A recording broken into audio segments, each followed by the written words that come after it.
Hello and welcome to another edition of Kayak Fishing Weekly. I'm your host, Justin Largen, and we're the show on the Serious Angler Network that is dedicated to all things kayak fishing. Today, we're going to kind of keep with the same theme that we've had for a lot of the shows this year. Me talking to people about things that I'm bad at. So, topics, areas of fishing, stuff that is not a strength for me, but something that I want to work on and get better with. And like we've had for the last few weeks, I think we have the right guest tonight, somebody who's very good with electronics and hopefully is going to teach me some things. Hopefully, you'll learn something as well. We're going to talk electronics from a kayak. But before we do that, we've got some stuff to get to. Let's do this. Let's talk Kayak Adventure Series first. Let me get the right tab up here. But when this drops, I guess tomorrow will be the start of the Ocalapalooza. It's the season opener for the Kayak Adventure Series. It's down in Florida. Should be fantastic fishing. There's a bunch of lakes as well as a couple of rivers in play in Ocala, right around the National Forest.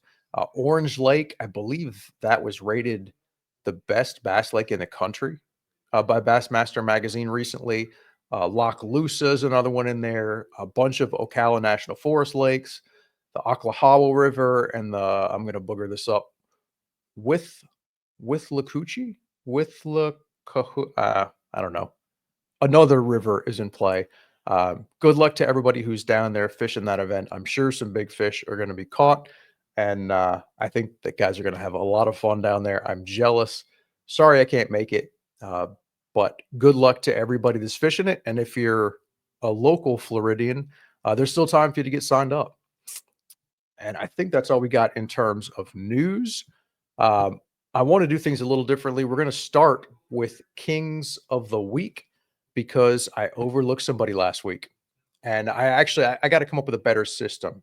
A lot of times I'm jotting notes down, kind of on a sticky note, getting ready, and then I lose the sticky note. I got to come up with a better system for keeping track of ideas throughout the week as I'm looking to identify somebody to recognize.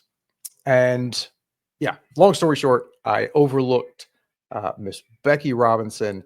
She had a fantastic tournament at the Kissimmee Bassmaster Kayak Series on Kissimmee. Let's pull it up. I want to make sure I get these numbers right. She was leading the tournament after day one with 175, I'm sorry, 103/4 inches, not 175 inches. She ended up cutting a check, 18th place, very respectable. And it was cool at the award ceremony. She got a chance to speak because she cut a check.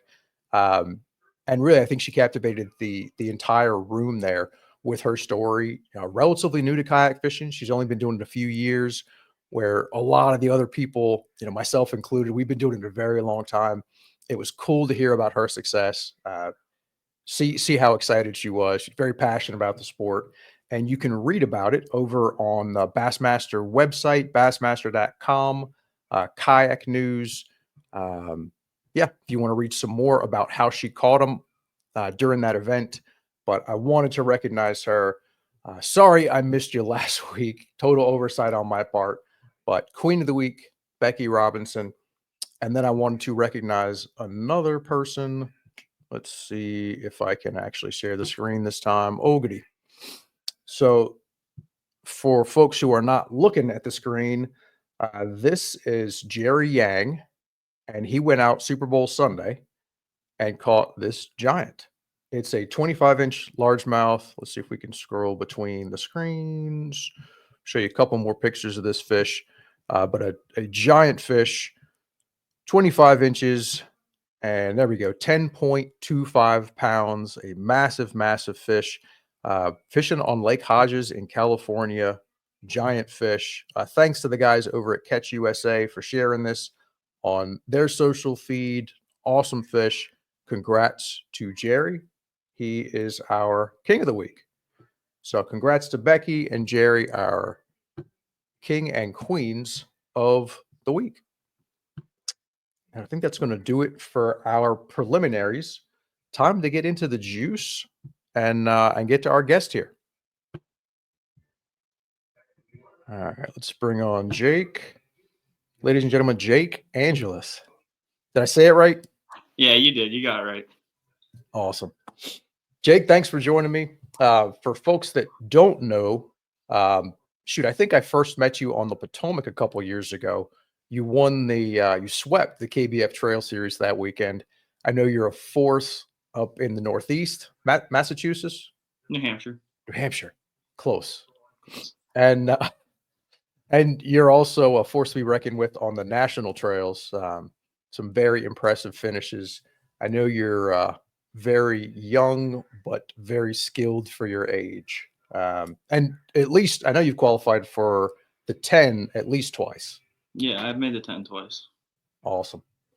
Well, you're very good with electronics. We were talking a little bit offline, but before we jump into electronics, I want to hear a little bit about your story, kind of how you got into the kayak fishing game. Yeah. So my dad got a kayak, and then it started to become mine very quickly. And we went out together when I was younger. I got photos of me sitting in the front of the kayak and him paddling around. And then I bought a canoe off the side of the road for about $60, fixed it all up, and I fished in a canoe for many years, and then would bounce back and forth. And then I think we were right about 15. I started getting into tournaments, and my dad would drive me and drop me off and come pick me up after. And then once I got my license, it was full force into the tournament stuff. Slowly upgraded my rig, and we still fished out of the canoe quite a bit. A lot of state challenges that I won out of that canoe. And that was before any electronics or anything like that. So I've been doing it for quite a while, and then slowly got into a nicer setup and slowly added better units to it. And now I'm running the crazy setup that I'm running that we'll touch on later. Yeah, that's cool because that I think you'll have an interesting perspective. Having I mean, your story's pretty similar to mine. Starting out with a really simple, it wasn't a canoe, but it was they called it a hybrid, Wilderness Commander, which Yeah. kind of looked like a canoe, but also a kayak. And yeah, I didn't have electronics for a long time. Hmm. Um, and I use it now, not particularly effectively. Um, but I guess I want to start with kind of a broad question. Do you need electronics on a kayak? No, I've won plenty of tournaments without them. I've won some tournaments with them, but you definitely do not need it. If you fish the way that you like to fish and you're confident in that way, you can definitely win tournaments. And there's always a way. Drew Gregory is a great example. Hmm, He, I don't think, has ever had a fish finder in many of his major wins, and he does very well on the national scene. That Potomac tournament I won, I had no units with me. Um, nice. I've won some big events on LiveScope, and I've won some big events without it. So you definitely do not need it. I like it. It's there's hope for guys out there that maybe you don't have a giant budget. You're kind of a poor college student like I was when I was first getting into this. You don't have to have it, but my opinion, as someone who doesn't use it a lot, there's definitely times where I think it hurts me not not being good at it, like certain Hmm. times of the year. Is Yeah. is that fair? Like winter, like now when it's well, we're not frozen over. Are you guys frozen? Oh yeah. We got 18 inches plus on. We had trucks out last week.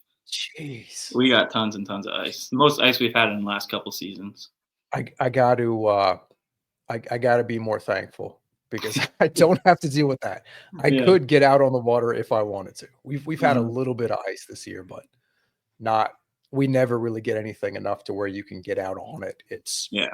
we'll get some surface freezing and backs of pockets and stuff like that, but definitely warmer here in Virginia than it is for you. Um, wow, I had a question in there. Now I've gotten sidetracked. Oh, so winter, and then for me the other time was summer. Uh, I feel like when those fish get out deeper and they're not up on the banks, especially in highland reservoirs, it hurts me not having it. I feel like. Yeah, there's definitely certain parts of the country or certain lakes that you're on that set up more in favor of the electronics. Me up in the Northeast, a lot of the bigger lakes are deep, clear. My home lake's Lake Winnipesaukee. You're very familiar Mm, with it. Um, and that place in the summertime, almost never find fish under 30 feet of water. They are out roaming, suspending, chasing the bait, smelt, and so once those fish get off the shore, they don't come back until in the spring, pretty much for us. There are a few times where you can find some shallow fish, but majority of them they go out deep and they stay out deep. in those glacier lakes, do they ever push? Do they do kind of like some of our highland reservoirs? They'll push bait in the backs of pockets. Mm-mm. Is that doesn't happen at all up there? No, very Whoa, rarely. It doesn't happen. They just I don't know. They keep them out in the bowls, in like 60, 70 feet of water sometimes. shoot. They just keep them out there. We don't really have a lot of pockets, and they don't really utilize them. Like the only times we see it is like perch in the pockets. Sometimes they push them around, but you're still talking 20, 25 foot deep with like a little bit of grass. And that's like what we normally see a lot of. Shoot. Yeah, that's deeper than I'm usually ever fishing. Yeah. Well, let's do this. I'm curious to hear about your setup now, and then maybe like we'll do it kind of in reverse. Hear about kind of a fancy, like what guys can aspire to, the most sort of tricked out thing that you've come up with, and then Yeah. maybe we'll backtrack and kind of get into some options that are sort of middle of the road and sort of an entry level deal Yeah. for guys that are more maybe at my level when it comes to the Mhm. graphs. So let's tell me about your setup now. Okay. So my setup's changed over the last couple of years. Um, I'm running 3 units right now, and that's just what I'm very comfortable with. I like the way it lays out. I don't got to change screens. Um, so I've bounced in between a couple different units. So we'll go back. Say I think 2 years ago was when I made the jump to three, and Dude, you've been doing I, 3 units for 2 years? yeah, I've had three on for a while. The way it lays out and what I was doing with it previously, it made sense. So I was running a Humminbird, a Lowrance, and a Garmin. Now I'm running 2 Garmins and a Humminbird. So a while ago, I was running a Omega 360. The Lowrance was for side scan and mapping, and then the Garmin was for live scope. Now I've moved away from the 360. It was very good in very small situations. So now I'm running Garmin for mapping, the Humminbird for mapping and side scan, and then a single Garmin for live scope. And that's a 2 10s and a 12. Okay. So 2 10s and a 12. Okay. Yep. And you're in a new canoe still, is that right? Yep. Running a new canoe unlimited. So So there's plenty of that's a room. pretty open platform. Yeah. Yeah. So And I, I was gonna ask how you're actually securing them. I've seen a couple different brackets that yeah. guys So use. so I'm running the Yak Gadget crossbar, and it's the big one. I think it's like the 45 or 55-inch bar. It's a big bar. I can't Okay. remember exactly the inches, but it's one of the biggest bars they sell. And then I just T-bolt my the gimbals right to that, and then so I got them two up high and then one down a little bit lower. And I don't always run all three. I just like to have the flexibility of running all three. Certain places, I do find that having all three is very beneficial, and especially in pre-fishing. And then sometimes once I get down to the tournament day, I'll only have two on. Okay. So you've got the fairly big kayak, you've got the bar across. I'm trying Hmm. to picture it because I honestly I feel cramped. I'm in an outback. Yeah. And I love it for kind of what I use it for. But I've got the one graph kind of mounted on one of the sides, Hmm. and I feel like I feel claustrophobic at times Yeah. with that graph on there. I don't know that my kayak is big enough to run 3. I could see maybe doing 2, You could but probably get I away with two, but three would be tough. You'd have to hang one off the side. And having them all in the boat makes me feel a lot more comfortable. Like Yeah. not all hanging off the gunnels. I see these guys with their units hanging off the gunnels, and I'm like, that's a lot of money to have hanging off the gunnel. Yeah, that's another, God, I almost don't even wanna ask how much that costs for the 3 screens plus the transducers. Yeah. It's 3 separate transducers that you've got on there? No, no. So the two Garmins are linked together, so Okay, I can cross over whatever I want to between those two. And then I have the Humminbird transducer and then just the Garmin transducer. Before I was running a 360 transducer, a side scan transducer, and a live scope transducer. But the benefits outweighed a lot of the speed. The big thing that 360 beehive, I call it, really slows you down. So gotcha. And the 360, I've never used it. I know guys that did, and I strongly considered getting that at one point as kind of like a bridge or kind mhm, of what's the compromise on live yeah, scope, where it's just a pole and kind of a, I don't know, I don't even know how to describe it. The It basically just looks like a pole with a transducer down in the bottom of it, yeah, and and it's like it's it spinning? spin. Yeah, it spins around. So it's showing you out in front of you like a side scan that just spins around in a circle 360 degrees. And it was really good for isolated rock piles and just lining up with them so that when you're approaching them, you could approach them at the right angle and set up on them correctly. And that's what I used it the most for, or in really big boulder fields, trying to find that biggest boulder in the field, which is something that I do a lot, is individual fish on big boulders. So it was really good for that. But I I liked it, but then I ended up not using it as much. There were certain tournaments where it was really key for me, and then there was other events where I'd have it in and it wasn't doing what I needed it to do, and so I just ended up saying that I don't use it enough. If I really want it, I could wire it back in for an event. So that's kind of how I have it set up now. That if I want to put it back on, I can. And is that thing is that transducer, like, you put it on a separate scope? So you've got multiple arms theoretically, like if you Yeah, had so a I had one arm off this my right side and one arm off my left side. So it okay, was two things to flip up and down, and I had it on a like a pole mount basically. okay. I like it.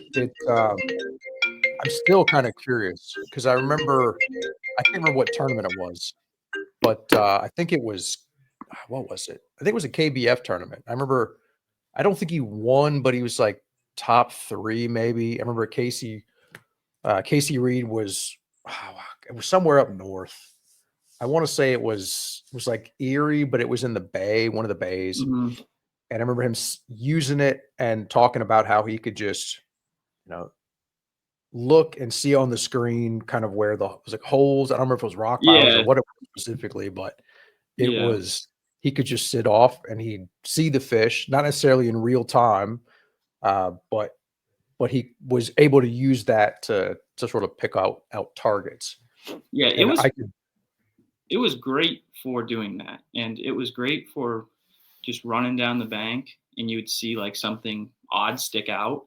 If you're just cranking down a bank and you got spinning, you'd look down at your screen and say, "Whoa, whoa, what's that?" Like a stone wall sticking out, and you'd make a cast that you wouldn't normally make, and that was really beneficial, was you just made, like, more random casts that you would never have made because you could see out to the side of you, and I found it very useful for that. gotcha. Yeah. Now the is essentially with live scope now, is that just kind of doing the same job? Mhm. Um, it's just is it more or less obsolete if you are going to go and get one of these forward facing units? Yeah, I feel like the live scope kind of does the job just as well, if not better. And pretty much all I was using the 360 for was to line up casts, and you can line up casts just as well on a live scope. So that's another reason I Gotcha. kind of took it off.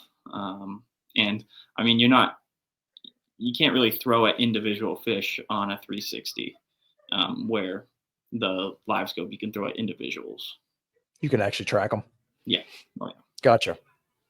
I can see that as a big advantage. Mhm. And cost-wise, what is I mean, I know you can still get those 360 units.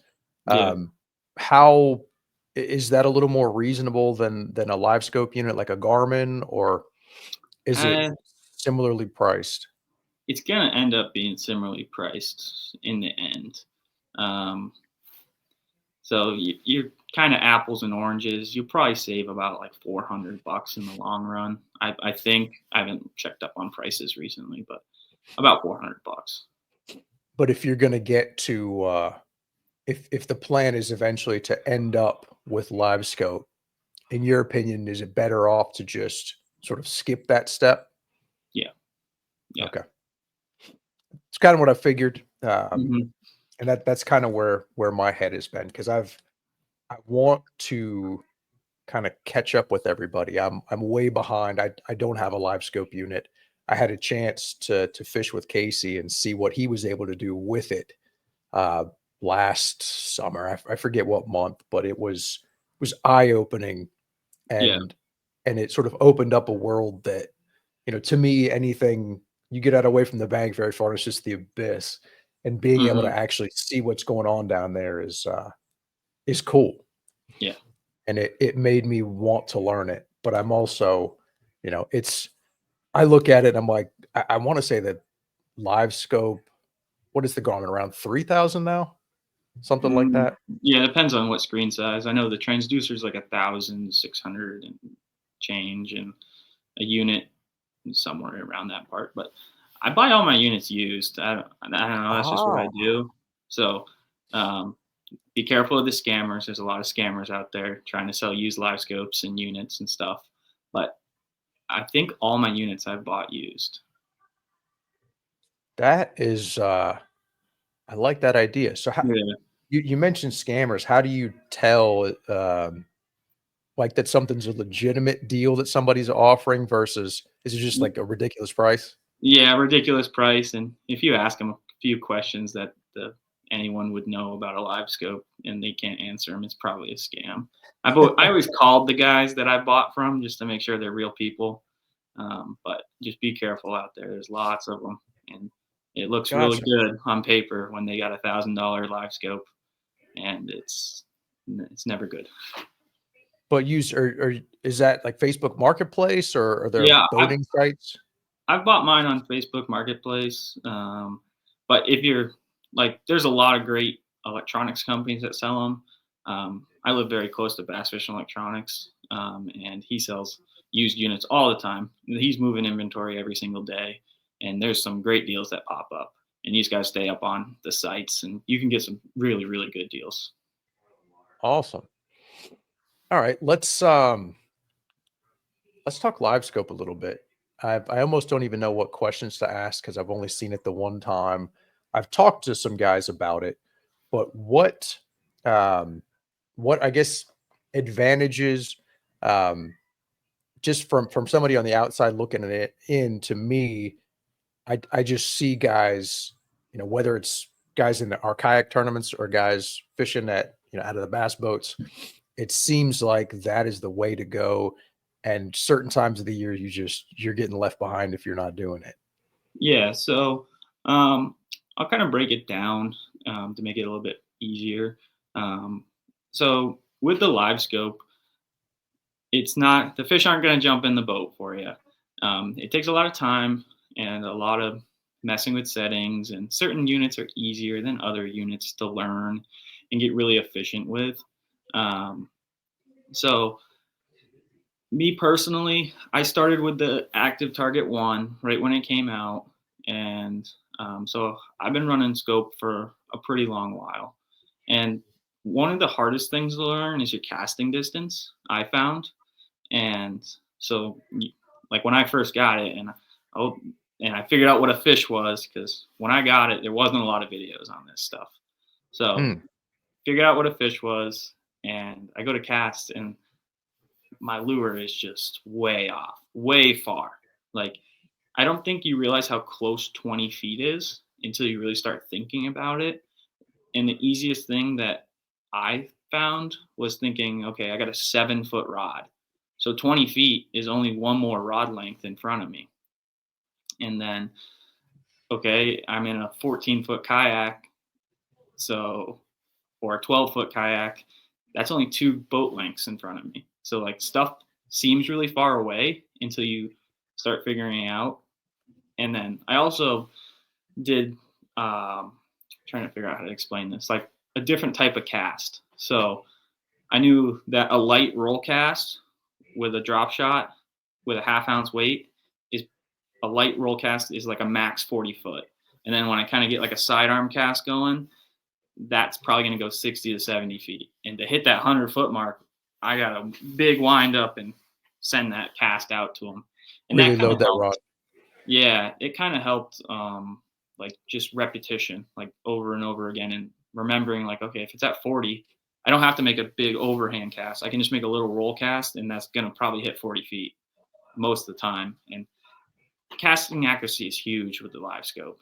Um, like hitting that fish on the head or getting it 10 feet past it, depending what bait you're throwing, and presenting that lure the best the first time is the most important, because some of these fish you only have one, maybe two chances at them, and if you make a sloppy cast the first time and it hits the water too loud or stuff like that, they react to it and they'll swim away and they don't want anything to do with it.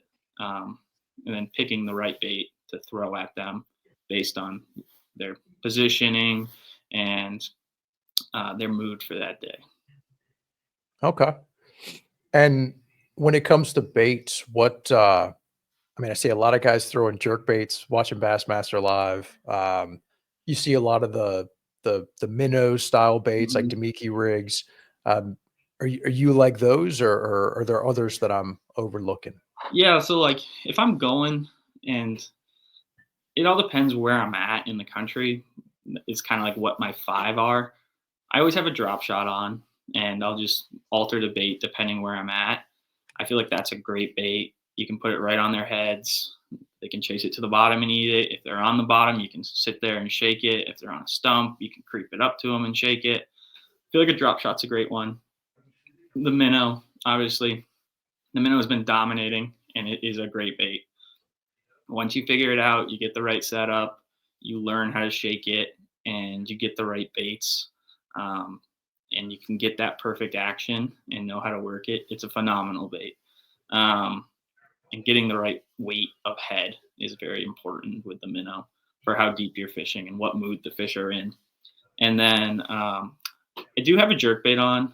I'm not a huge jerk bait guy, just because our fish are so deep, that a lot of times they don't want to come up for a jerk bait if they're not way up high. Um, it's hard to call them up 20 feet to come eat a jerk bait. But if they're positioned right, I love to throw a jerk bait. If they're up high, like sunning, you can get a jerk bait right out to them quick and get it down to them. Really, those are like my main staples. And but I'll live scope with anything. Um, I like throwing that open water sniper.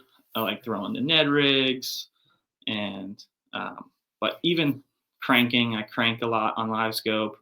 I throw a chatterbait on live scope, um, glide baits, you name it. I've thrown it on live scope and probably caught a couple fish doing it. You said open water sniper. Yeah, it's the Beast Coast open water sniper. What? I'm not familiar with that one. Is So it's what's like a football jig. It's a little compact football jig with no weed guard. So you can just throw it right on top of the fish's head and they'll come up and get it. A tube. It fishes very similar to a tube, like hand in hand. okay? Yeah. Little something a little sneaky for the smallmouth. Yeah. Yeah. Okay. Shoot, that I should have asked it earlier. When you were talking about Winnipesaukee, or the largemouth, you're talking them being out in open water a lot of the time. Is that the largemouth and the smallmouth out away from the banks? The largemouth do get out there. The largemouth are very frustrating there for me. I spent a lot of time chasing them down in the summertime. They get really spread out and they do go shallower, but like 12, 15 foot, like that kind of shallow, in like cabbage patches and stuff. And then the smallmouth, they're all over the place, just floating around, doing whatever they want to do for that day. Gotcha. Yep. So we've talked a little bit about your setup, your kind of high end 3 units. For Hmm. somebody that's kind of middle of the road, um, like is there kind of a like I want to get to budget, like bare bones, something maybe for somebody who's going to fish rivers or not going to do a whole lot of offshore stuff. But Hmm. what's kind of an in between? Um, like Yeah. So what would you recommend for somebody that's kind of maybe doesn't have the money to go drop on a full on live scope or multiple units, but they want to kind of get in the game. yeah. So again, going back to that used, there's a lot of good stuff in the used market if you know what you're looking for, and with people upgrading to the newest version of LiveScope every single year, there's a lot of those used units out there. Um, I know guys that LiveScope off the Lowrance HDS sevens with a um, just a standard active target one, and that package is a lot cheaper. And I I still own an active target one, and I've caught plenty of fish on active target one, and it's a great unit. Um, is the live scope a little bit better? And if you have the money to spend, yeah. But can you go out and compete with a active target one? Yeah, 100%. Cool. I'm gonna have to look. I think mine is a. I bought the. It's not the HDS. Is it the HDS? It's a 9. It's Carbon, bad. is No, it a mine's Lowrance, and I'm yeah blanking on Elite TI maybe? Elite. It's the Elite one. Yes, Yeah. I think it's like a step below the HDS. Hmm. But Yeah. I was telling you offline, I busted the screen on that thing. I've probably said it on here before. Busted the screen last spring and just dragged my feet. I did a lot of chasing smallmouth in the rivers, and I was like, "Ah, I don't need it." And then I finally uh, stopped dragging my feet as we were starting to get close to Kissimmee and sent it away. And it was ready for me waiting when I got home from Kissimmee. So I dragged my feet. I didn't even have it to take with me. I Yeah. was kicking myself a little bit, but Hmm. um, yeah. So theoretically, I could take mine. I think mine's compatible, and I would just need to go out and actually get the live scope transducer. Yeah. Hmm. And if I know there's some units that require a black box. Most units, I think. Yeah, I think it's the Lowrance all require black boxes other than like the new Eagle 9. The Garmin requires a black box, but the Humminbirds do not require a black box. Cool. So, And those the hummingbirds or the Eagle 9, have you tried that Eagle 9? no, I have not. I saw some ads for it. I was kinda intrigued. It looked Hmm. interesting, but, um, I don't know. It just came out, I think, what, ICAST this past year? Yeah, it's only been out for a little bit. Okay. I might wait a little bit and let some guys kinda try it out Yeah, until I hear a few more reviews before trying that one, but it seemed like a cool concept and a good price. Um, almost like you were saying with the scam, almost too good to be true, like yeah. $1,000 they were saying. Hmm. Uh, oh, there's where I wanted to go. If I remember right, I was watching a video on it yesterday, and they were talking about it doesn't have side scan. It's got a different transducer. But side scan, I think the unit that I have now is the first one that I've had that's actually big enough where I can use the side scan. Yep. Do you still mess with side scan at all, or Mhm. um, okay, it's not dead. No. There's still applications for it. Yeah. Um, I'd say it's a little bit less like as required as it used to be, but I still use side scan. I mean, I can't even count how many random things I've found going across lakes that have ended up being very important. Sometimes I'll pop the scope out of the water. I'm making that long run, throw the side scan in, and oh man, there's a tree or there's a tire or some stumps and that kind of stuff, and they've ended up being really key. And then just throw the scope in, pan over to it, look at it. If I see a couple, I might fish it. If not, pop it back up and we just keep going. So it's just to try to find like these really irregular items out there, the trees and the rocks and stuff like that. And then That's the I'm checking it with the scope though. Gotcha. So Yeah. you kinda see something, and then with the scope, you can really dial in what you're Yeah. looking at. Yeah. Okay. Because that's one of the things that and I think part of it's just I haven't spent enough time with it, enough time, just staring at that screen and trying to figure out what things are. The trees are about all I can like easily identify just because you see the branches, and, oh, that's a tree, and it's Yeah. 30 feet over there or 60 feet or whatever. I figured that much out, but the rock piles, the shading, I'm still trying to figure that out. Yeah. A It, good tip. A good tip is go to somewhere that you're super familiar with, or go to somewhere like I got a lot of really clean water around me, so I can see down. And that's kind of how I learned the side scan was, okay, there's two really big boulders right here. And then I'm going to turn my boat around and go by them. And then, okay, that's what two big boulders looks like in 15 feet of water because I could see the tops of them. And then keep going, and then you just apply that to the deeper stuff that you can't see with your eyes. And that was kind of like the light bulb goes off. You're like, okay, that's what two big boulders looks like in the shallow, and then out here, well, that looks like two big boulders out deeper. And then you can kind of learn that kind of stuff. Or like, oh, you go by a pallet in the water and you see the pallet on side scan, like, okay, that's a pallet, or like a crib that you can see with your eyes. And then that's what that looks like in 10 feet. Let's go see what it looks like let's go try to find one in 20 feet. So, and Gotcha. then using a lot of the fish and game websites now where they give you the waypoints of all the brush piles they drop. Like, go try to find some of those, and they stick out pretty good in most lakes. That's a brush pile, and a lot of them even have the marker buoys on them, so you can easily learn your stuff by just going by a buoy that marks a fish attractor and say, okay, I can kind of see that's a Christmas tree with a fish crib right next to it. That's a good tip. I know some lakes not too far from here that have stuff like that with the buoys. Yeah. And Hmm. you can feel the stuff when you drop a jig down in it, but it takes a few casts with no electronics to figure out kind of where it is and the angle you got to hit with the cast. Yeah. I could definitely see advantages to running by, at speed with side scan and finding it and really knowing without having to waste time casting at it. Hmm. Let's so we talked a little bit about kind of the higher end, kind of and then the middle of the road. What's something kind of like a basic entry level setup? Um, Something that you've tried that you could recommend to somebody that's maybe just starting out, going to buy Yeah. their very first unit. What does that need to have? Um, I think if you're going to invest into a unit, um, buy once, cry once. So buy a unit that if you know in 2 years you're going to be getting a live scope, buy a unit that's compatible with live scope. And that's a big tip so that you don't have to in 2 years say, oh, I want to buy live scope, but oh man, I got to buy another unit.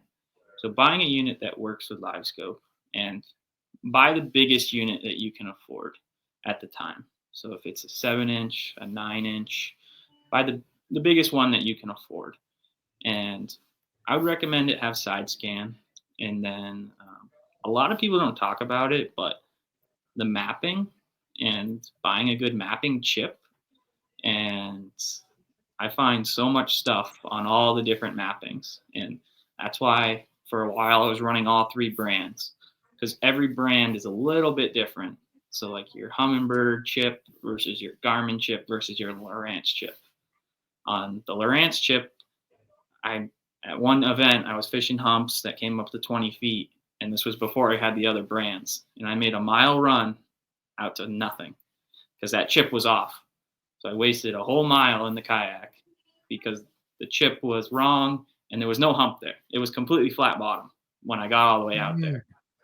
And now looking back and having all the different brands, I have been back to that lake since, and you can see the Humminbird doesn't show it, the Garmin doesn't show it, but the Lowrance still shows it. So Hmm. having that, and then buying a good map card.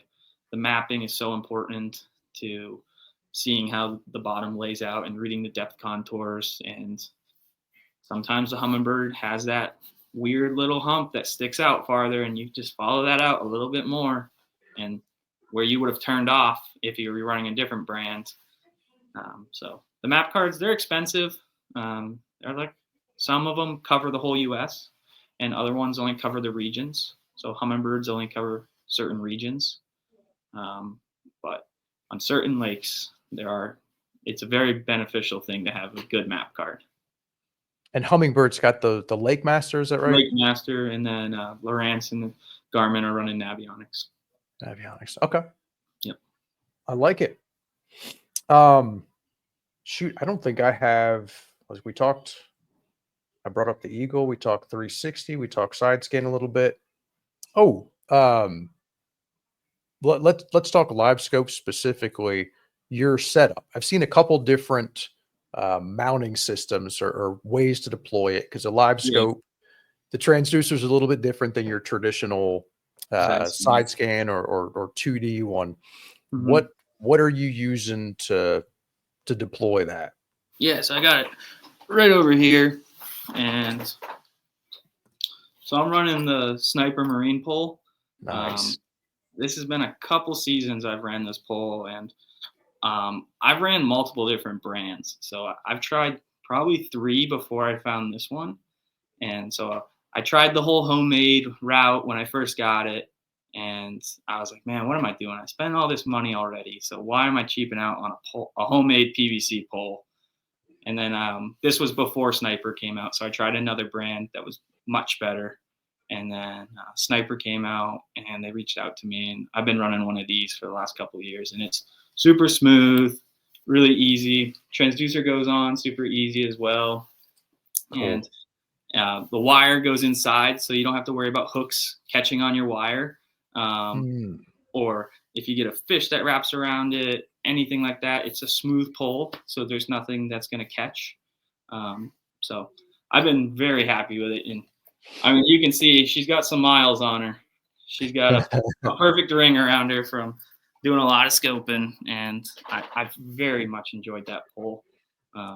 They're show sponsors, so we appreciate them. And I've not tried one, but from what I've seen, it's like you turn the handle, like twist it like a motor, so you're not having to reach out. right? With all the other poles on the market, you're having to reach out over the side of your kayak and then like come back in, and you're bent over a lot more, and it hurts your back in the long run after a long day of doing it. With this one, I'm leaned back in my chair. I got it mounted right by my leg. I can just reach down, grab it, spin it around, and no more reaching out and possibly falling out and all kinds. You're not doing this motion. It's just like revving a motorcycle. Yep, and it's all right next to the seat. One thing that we can talk about is, if you want to get into it, is how you set these units up when you get them, because I feel like that's not very talked about a lot, and running correct wire and making sure that everything's set up right. Because I feel like a lot of people buy this stuff, and then they don't run the correct stuff to get the full use out of their units, I'd say. So wiring is a huge thing, and getting clean power to your units is very important, especially with the live scopes. And I am a firm believer in lithium batteries. I think you should definitely be running lithium at this point in time, especially in the kayaks.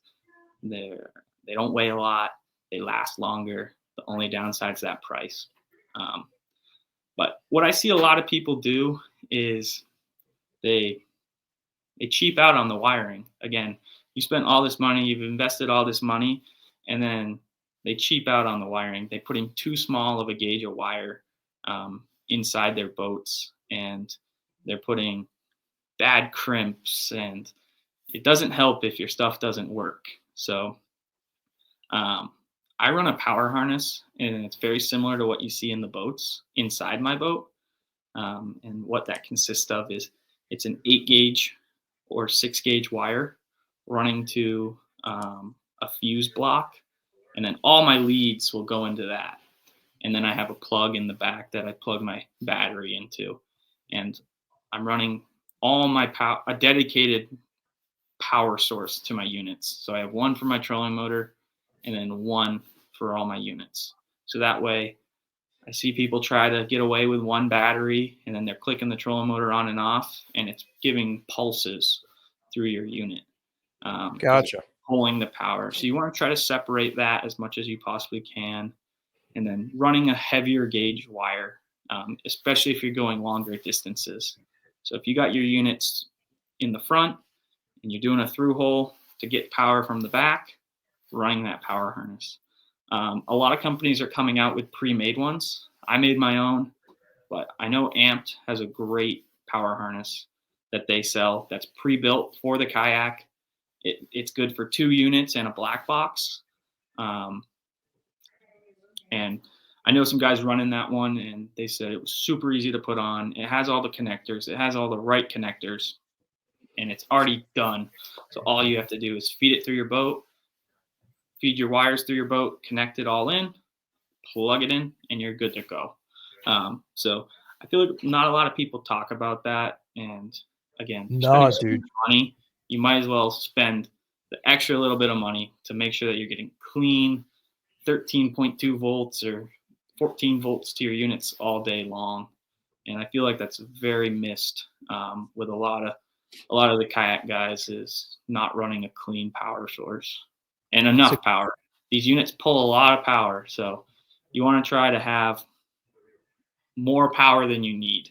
And there's a lot of really good charts out there that you can go read and do the math and say my black box pulls 1.5, my unit is going to pull 2.5. You add the math up, okay, I'm probably going to need a 50 amp hour, or oh, I can get away with a 25 amp hour if I'm just running a single unit. But if I add the live scope, I'm going to have to get a bigger battery. dude, that is good info. Yeah. I never would even thought to ask it. I've probably been guilty of that myself at times. I noticed when I stepped up from, I think I had, what do they call it? Like a reveal, Yeah. or I can't remember what it's called, but I've had a couple different like lower end Lowrance units. And when I switched to the one that I have now, I noticed that the battery, I was just using a 12-volt 10 amp. Hmm. And, for that just simple 2D, it worked fine. I mean, that thing would last me all day. And I found that when I upgraded to the current unit, it was like 8 hours on the dot, that thing would shut off. It would just start to get fuzzy and then just flatline. Yeah. And, I've found that with a 20, if it's 24 or 25, I can't remember. It's somewhere in the 20s. I'm good as long as I've got it charged. I haven't been able to kill that thing with one unit, but that's something I never even considered for, you know, when I upgrade to the live scope and I've got a black box and multiple things I got to worry about. That's really good information to know, that I need to make sure I've got a big enough battery to And the to bigger handle all wire. You need the bigger wire too. But it all depends on how far you're running stuff.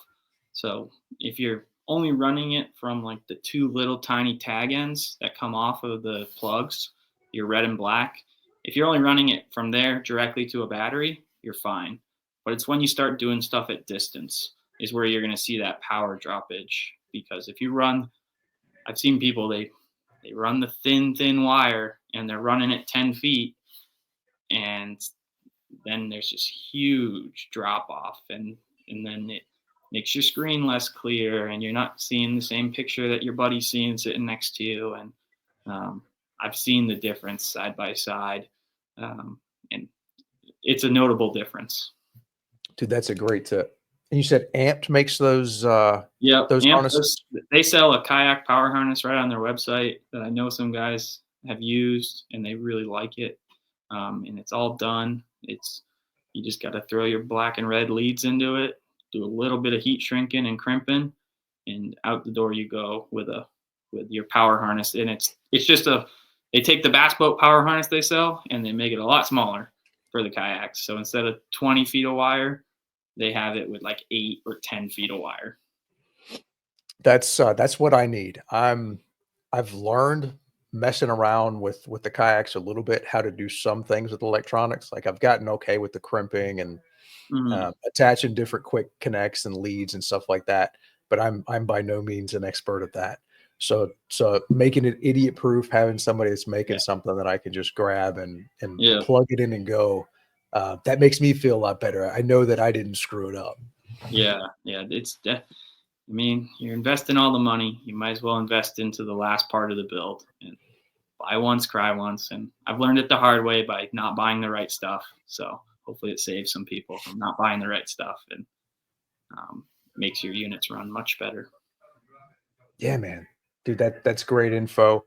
Um, Anything else that I might have overlooked? Anything else that that you can think of?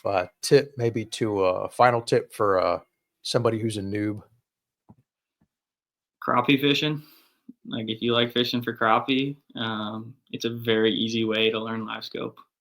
If you got a Ah, lake that's chocked full of crappie, they're much easier to catch than the bass are most of the time.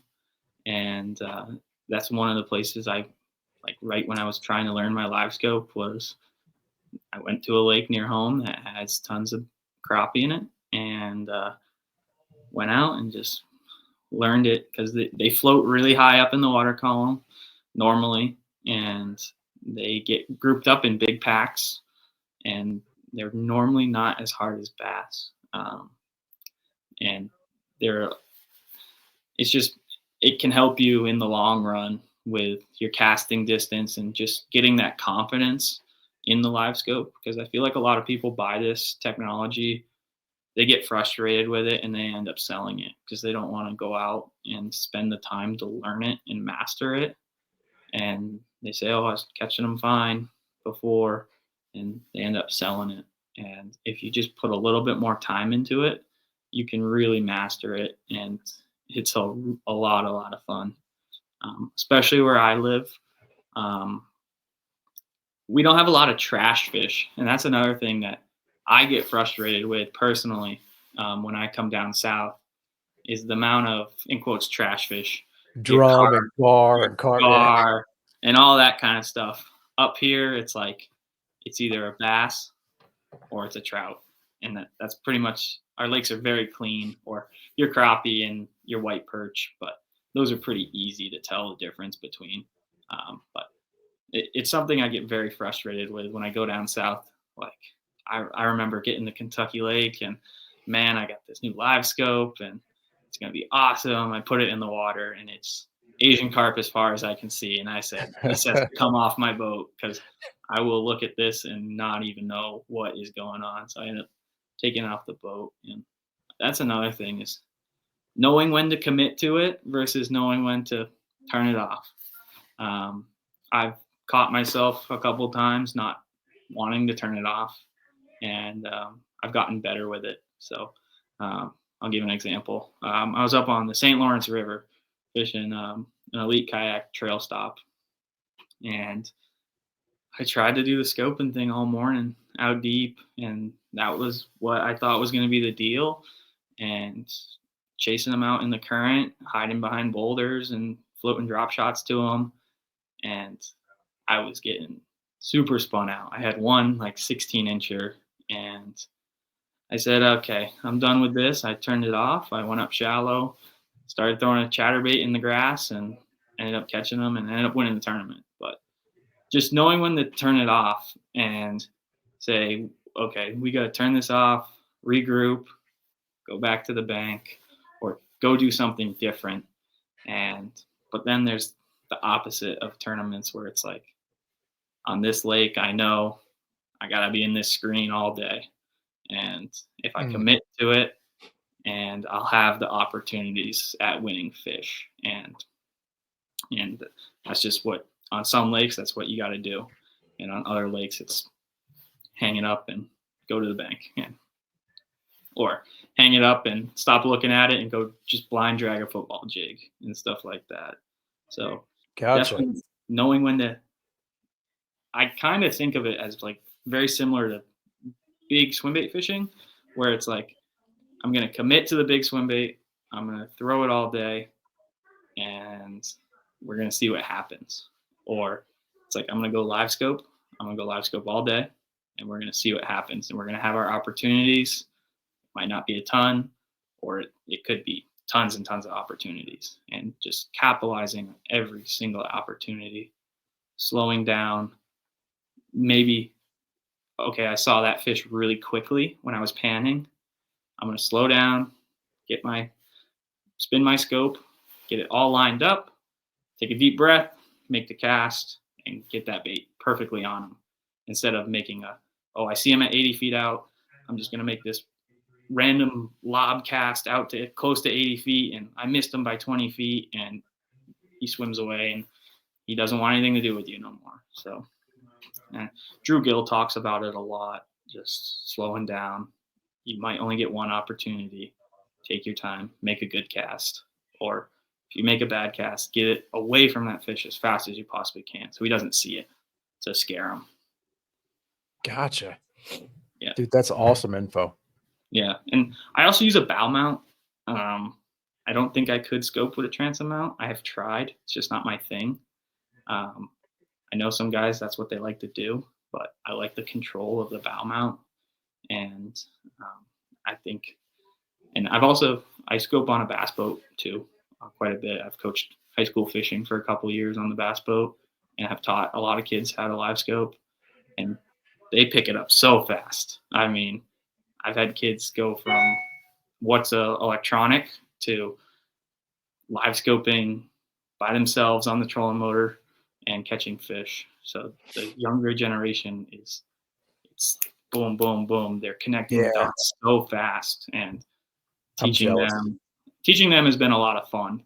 And it's like teaching them the casting distances is the hardest thing to teach them. But once they figure that out, I mean, it's a lot of fun with the kids. And, Yeah, I'm jealous. Old farts like me, it doesn't come as quickly. It yeah, definitely I know it's gonna take a time commitment. It yeah, just, it does. I'd so say it's a good 40-hour work week of learning it. Is kind of That's about how long it took me to learn it. But now with all the resources out there, that when I started, none of that was there. So watching YouTube videos can definitely help in getting, like, just starting with a basic settings, because the Lowrance has less settings, but the Garmin has a lot more settings, and I feel like a lot of guys get lost in those settings on the Garmin. But just start with something, do small adjustments, and remember, you always have the factory reset button, so you can always, because I've done it where I get so deep into my settings that I'm like, what am I even looking at now? I'm too far in. Hit that factory reset your unit, and start over.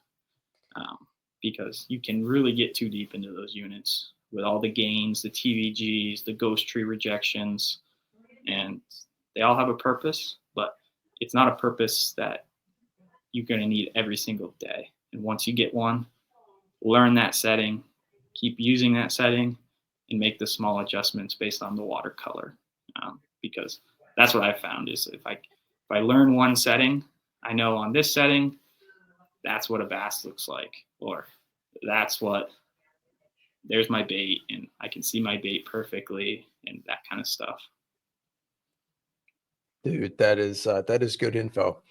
Yeah. And I don't remember what any of those technical terms were. I have no idea what any of that stuff is, but Yeah. I'm anxious to learn. Yeah. It, And there's tons of good YouTube videos that can break that all down. And um, especially with the Garmin settings, the active target, there's like 4 settings you got to worry about. You can kind of pull out of the box and go. But okay. the Garmin's got a little bit more. But once you play with it and you dial it in, it can be very, very effective. Awesome. Well, dude, I appreciate you dropping all this juice. I want to give you the last word. There's, where can people find you? Where can they find that cool Scope and Hope hat? Yeah, so I do sell the hats. I do limited runs. I normally do about batches of 25, and I don't normally run them again. Um, Instagram, Facebook, it's Jake Angelis, or all Jake Angelis lowercase. And I do want to give a shout out to some of the sponsors I'm working with this year. Yeah. Sniper Marine, I've been working with them for a couple years. And then Dobbins Rods, New Canoe Kayaks, back on with them for a couple years. Enduro Power Lithium, a new one for me this year. I'm working with Power Pole. So I'm excited to work with them this year. Um, and yeah, and for all your ice fishing, I know a lot of people are still locked up. Circle Tackle Ice Gear, they make a great ice fishing rod, ice jigs, ice plastics. So they make all kinds of different ice fishing stuff. You do much ice fishing yourself? I do, yeah. It's a lot of fun. It keeps me sane throughout the winter. But That might be something else because I've never iced fish. I don't think I've even been in a state at a time when you could ice fish. So yeah, maybe that'll be a future show. I'll have to get up and learn how to do some of that ice fish. Maybe we'll do an no, ice fishing you're episode welcome sometime. anytime. Oh, dude, I appreciate it. And thanks again for dropping all the knowledge. Am I going to see you again on the Bassmaster Trail this year? Yes, I'll be at Dill Hollow. I'll definitely be at Champlain, Mhm. and going down to Fork in a couple of weeks for the championship. So we're looking forward to that one. Down for Yeah, the classic. you been on there before on Fork? I have not been, but I've heard good things. Yeah, So yeah, it's hopefully fun. we can scope a few up. Yeah, man. Best of luck to you. Appreciate it. Thanks again, Jake Angeles, everybody. Uh, yeah, absolute hammer, and I learned a lot there. I am gonna. This is one of the ones I'm gonna have to go back and rewatch. Lots of good info. Some of it over my head, but I'm gonna learn this live scope thing this year. I'm behind the times, but I'm gonna catch up. All right. We got a couple of segments left here. Actually, no, we already did Kings of the Week. So all we got left is the tip. We got yakking on a budget. Let's do that next. All right. Yakking on a budget. If memory serves, last week I talked about spinnerbaits. And for whatever reason, I was having trouble finding my actual spinnerbait box. I found it this week, so I want to show it off, kind of piggyback on what I was talking about last week. So last week, the tip was cheap way to store spinnerbaits, Ziploc bags. These are my half-ounce Booyah Covert Series single Colorados, but I have a whole bunch more. Different types, different styles, brands, blade combinations, weights. You can get a lot of spinnerbaits in a 3700 series box like this one. And that, I think it was Jason Christie. I saw him showing off his box, and that's kind of where I got the idea. That's what got me away from those old boxy, spinnerbait bins that Plano made. But something else that I've played around with here recently, I don't have a ton of time with them, but these little what are they? Fast flats. This is the large half size. Um, these are made by Busby. They've got a very good zipper on them, and unlike the thin plastic bag material in the sandwich bags, the plastic here is durable. I can run my fingers over it. I don't have to worry about the hooks poking me.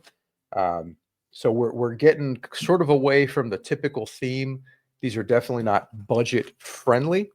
Um, if you're looking for a budget option, a good way to store spinnerbaits, I think this option, I don't know if this is a Plano or a Flambeau, but the 3700 series, no dividers, with just gobs and gobs of plastic bags. That's your budget option. But if you want to kind of take it to the next level, to me, these are a good option. I took them down to Florida with me, and yeah, pretty happy with these so far. Another nice thing with these, because of the durability, I don't have to have a bigger, like, hard box with me. I plan to get a couple more of these for different types of spinner baits, but very thin, not taking up much space in the kayak. For the kayak fisherman, if you're looking for the opposite of a budget solution, I think these are 25. I want to say $25 a pop. But nevertheless, I like these. So our yakking on a sort of budget. Sorry, yakking on a budget tip for the week. Spinnerbait storage. That's gonna do it for this edition. So I had fun. Thank you again to Jake Angulas for dropping all that knowledge. The harness thing was really cool. I'm gonna have to figure out how to get my hands on one of those harness systems, make it nice and simple, clean rigging, and in a way that hopefully I can't screw it up. But yeah, thanks again to Jake. Thanks everybody for tuning in to this edition. We will see you again next week. We'll have some more kayak fishing conversation. And until then, remember to take a kid fishing.